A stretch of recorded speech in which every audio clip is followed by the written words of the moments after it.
आज मु शाग बनवा को जाऊँ ये शाग ना हूँ पर्वतिया शाग। तो आज नुआ शाग तो आज मु भाजवा को जाऊँगी। तो एबे मो शाग काटिक रखी एबे भाजिया पे आरंभ। एबे करेरे मु तेल पकेइछि एबे फुटण ता देहरे पकेइदवा।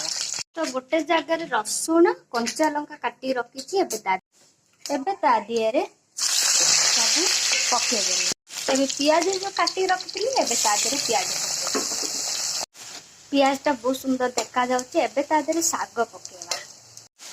एबे ता देहरे शाग पर्वतिया शाग पकेइदवा। एबे पर्वतिया शाग टाकू टिके घांटी दवा। आ बहुत सुंदर लागुछि शाग नुआ शाग। शाग सिझिबा को आसिलानी किंतु एबे ता देहरे पानी को टिके मारिबा को पड़िबो। तो आ टिके पानी मरी गले नून पक। तो पानी मरी गला एबे ता देहरे नून पक। एबे ता देहरे नून पकेइदवा।